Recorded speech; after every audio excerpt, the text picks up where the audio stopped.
If you procrastinate, contrary to what you tell yourself, you are not lazy, unmotivated, or weak. You are human and likely just a little bit confused.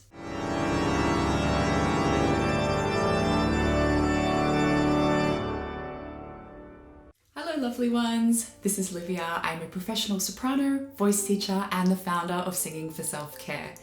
If you like health and heart-based singing, I highly suggest you subscribe because I'm here for you every Monday with tips on your most powerful method of self-care, your voice. Because remember, you and your voice are practically magic. So this video came as a request from the imposter syndrome video. See, I listen. Where I mentioned procrastination is a common part of the imposter syndrome cycle. So you can find that video here, I think here, if you want to watch it after this one. Today we are going to go through my 4-step process to understanding and overcoming procrastination so you can find your state of flow for your next practice session. So to put things very simply, procrastination is about avoiding perceived pain.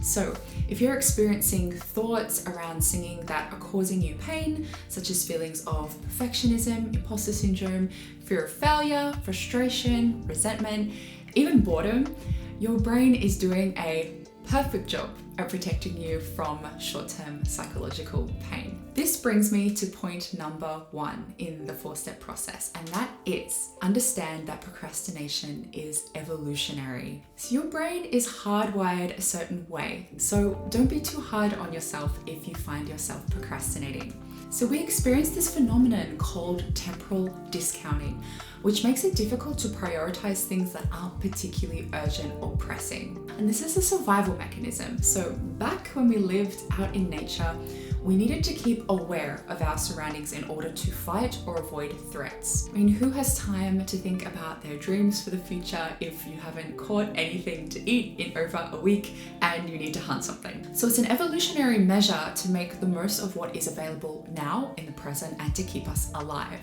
So as a result, we usually favor our present self, even if it's at the expense of our future self. And the further something is in the future, the less we tend to pay attention. So for something like a regular practice routine, especially when there's no imminent threat, like an upcoming performance, it can be incredibly easy to put practice in the back of our minds as it falls down our internal list of priorities. However, it is important to keep in mind that our environments have changed. So we aren't faced with the regular life-threatening threats that we once were. We can grab a bite to eat from the supermarket and we aren't on the lookout for tiger attacks. But despite our environment being much safer, we are still working with our caveman brain. So what used to be very useful as a protective measure before can actually now be a little bit unhealthy sometimes. So how do we combat this? So fortunately, our caveman brain is also capable of second-level thinking. So this means at looking at things from a broader perspective from your future self. So we're able to examine our values and goals and establish the bigger picture to help remove us from these short-term survival blinkers. So the next time you're procrastinating about your singing practice or any task, visualize how your future self might feel about the decision you are making about your present self, which by then will be your past self. Will automatically want to follow the path of least resistance, something that is comfortable, immediate, and obvious, but consider your future emotions. So are you going to be okay with this decision if you avoid practicing? So if you come to the conclusion that you are okay with it, say you just really need a break, and that's actually a positive thing for your future self, then go for it. But if you think that you really won't feel very good about your decision in the future, consider changing your decision. So to help you with this, you can employ the very simple 10-10-10 method.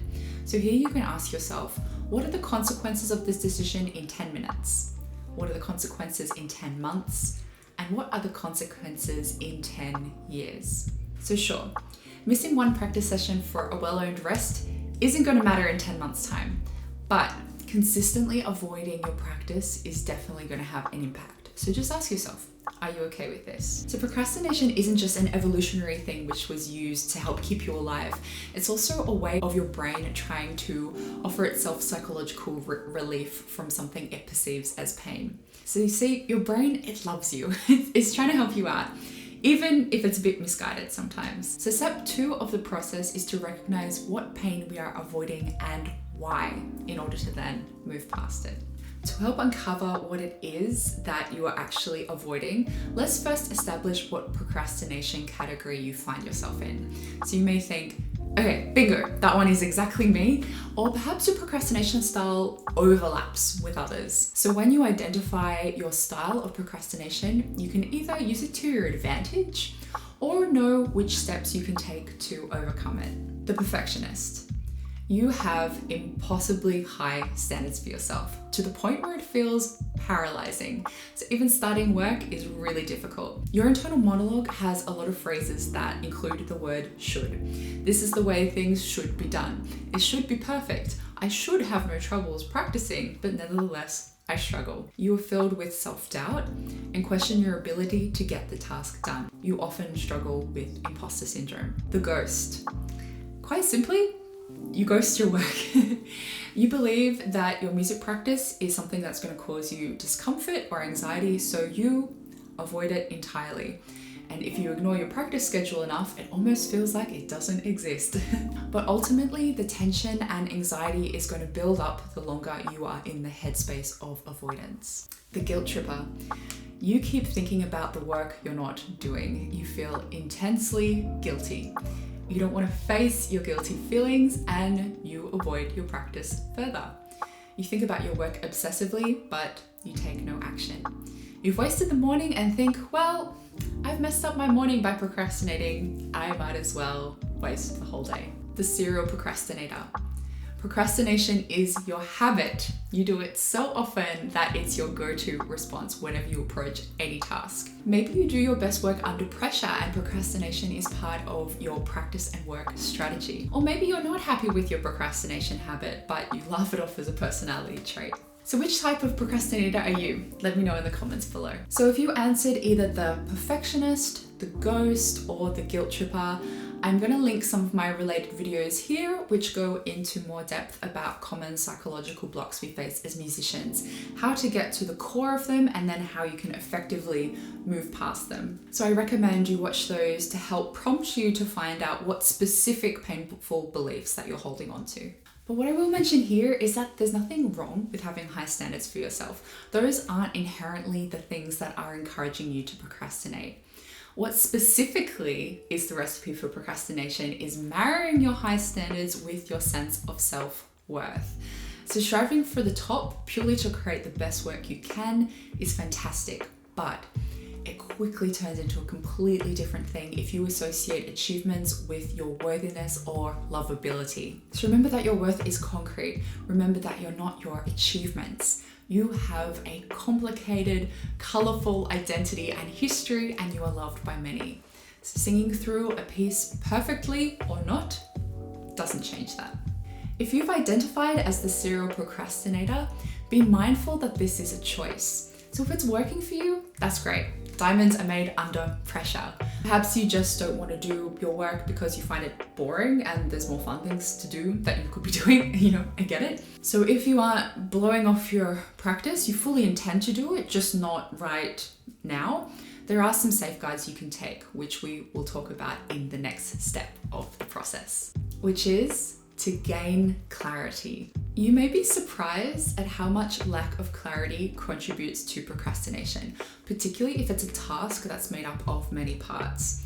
So seemingly the bigger the project is, the harder it can feel to start. Perhaps we might need to learn a whole recital program, or you have to write a lengthy musicology paper, or you're starting a major composition. This is because a lot of the time we don't actually know how to start or what the next step is. So as a result, we may feel overwhelmed, clueless, or just flat out incompetent. So remind yourself that procrastination is not so much avoidance of a task, but more the avoidance of a negative emotion. So it makes perfect sense why your brain wants to keep scrolling through TikTok or Instagram or watching another episode on Netflix. You may even find yourself falling into productive procrastination, so wherein you avoid your practice by doing other things like cleaning or watching videos about procrastination on YouTube. So how do we create clarity? Firstly, you can thank your brain for trying to protect you. Now, I haven't really seen this advice out there so much online, but this is actually the tactic that seems to stop me from procrastinating the most. So we know that your brain is expecting psychological pain from your task, and that's why you're avoiding it. But when you have this knowledge, you can employ your second level thinking and thank your brain for looking out for you. So this separation between you and your thoughts can be really effective in helping you look at the bigger picture and help stop procrastination in its tracks. So you can say, thank you brain for trying to protect me, but no, I'm okay. And this practice session, it's safe and it's good for me. The next thing you can do is create your environment. So this is fairly self-explanatory. Identify what your distractions are and make steps to remove them. You can click clutter from your workspace if you find that helps you. Keep your phone away from view. If you need your phone as part of your work, you can use apps that block certain websites or applications while you're working, and make sure to turn your phone on Do Not Disturb. Actually, one of the best things I ever did for my workflow was to delete my social media accounts. I kept Facebook to stay in touch with people, but I deleted that app off my phone as well. So it actually takes a bit of effort for me to access it. And it's amazing how much time opens up when you eliminate distractions. And to be honest, it took me a little bit of time to dopamine detox off being my phone so much. And one of the things that really got me out of the habit of using it all the time is this cute little app called Flora. So with Flora, you set a timer and you plant a seed. And if you stay off your phone for the whole duration, you grow a little flower or a tree. But if you get on your phone, you kill whatever it is you're growing. Aww. So I still use Flora now when I want to structure my days a little bit more, so into like focus work and rest periods.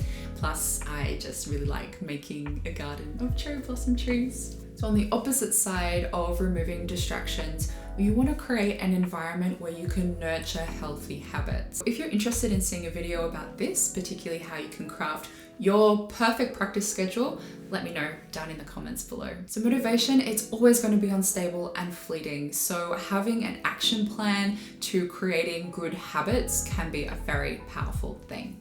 So now you've done the prep work, the next thing is to start working. So here you can embrace your confusion. This can be particularly useful if you're starting from zero. So maybe you're starting a new project, or maybe you're coming back to practice after a long time of being away. If you're starting with a blank canvas, so to say, expect that you're likely going to feel overwhelmed and stuck. This is usually something that's amplified if you have perfectionist tendencies. So one of the best things you can do in this instance is to embrace your confusion with a tactic that is aptly called fast, bad, and wrong. And it's literally what it sounds like. So put your expectations of yourself to the side and just take the first step of your task by giving yourself permission to do a messy job. Stumble through a warm-up, vomit whatever words or notes out onto a page if you're writing something. It doesn't matter. You've created a safe space for yourself to create, and when you're ready, you can always come back and hone it. But for now, fast, bad, and wrong. That's bleh. So now you have a bit of a lay of the land from your fast, bad, and wrong endeavor. You can start to gain even more clarity. You probably have a bit more of an idea about what the next step is in your task, whether it be looking at a certain technical aspect, or maybe there's a particular page in your piece that you find hard. So from here, you are going to write a to-do list. Now, if you're looking at a blank list, you're at number 1 and you just feel stuck, just do it fast, bad, and wrong again to get you started, and from there you can hone your points. So when you have your points, think about prioritizing them. You can rank them in order of importance, or what would be most streamlined for your process, or perhaps you could consider setting deadlines for yourself if you feel you need them. Now, here's another important step. You are going to get micro with this. We've established overwhelm and lack of clarity is one of the main reasons we find ourselves procrastinating. So here we are going to get super specific. I'll use the example here of starting a singing practice session. So instead of I am going to work on my upcoming role, you are going to write, drink a few sips of water, stretch neck, do some sirens, sing a few scales, speak through the text on page 76, do lip trills on the melody for page 76 3 times. Sing on vowels for the melody on page 76 3 times. Slowly sing the melody with the text.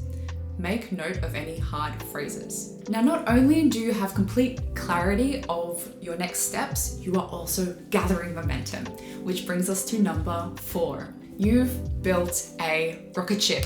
So a rocket ship experiences the most resistance, and as a result, it needs more fuel as it lifts off. But as each second passes, it gathers more and more momentum until it leaves the Earth's atmosphere, where it just coasts along through space. So overcoming procrastination is much the same. It may feel like you're paralyzed at the very beginning. You're overwhelmed, you're full of doubt, your brain is trying to spare you from discomfort. But once you start taking these steps we've been talking about, you will feel the resistance start to become less and less until you are just coasting along. In fact, better than just coasting along, this is how you find that cool flow state where you are just so engrossed in your work and time just seems to pass in an instant.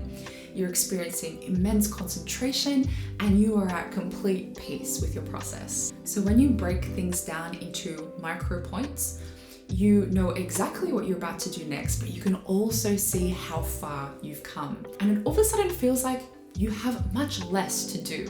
You have this great sense of accomplishment. I mean, there's an amazing sense of satisfaction as you tick each thing off, because this visual confirmation is great and it just gives you this real boost. So if you've watched my imposter syndrome video, doing this activity is also a great example of creating an objective record of success. So you have a concrete thing where you can prove to yourself that you are making steps towards what you want. Well, that is the 4-step process. As a little coda to this, I just want to add that being active and productive isn't everything. There is equal value in resting and receiving. So listen to your body and don't feel guilty when you need to stop. Be kind to yourself. So tell me in the comments below, what project are you going to start working on after this video? Thanks for hanging out with me, and I will see you next Monday. Bye.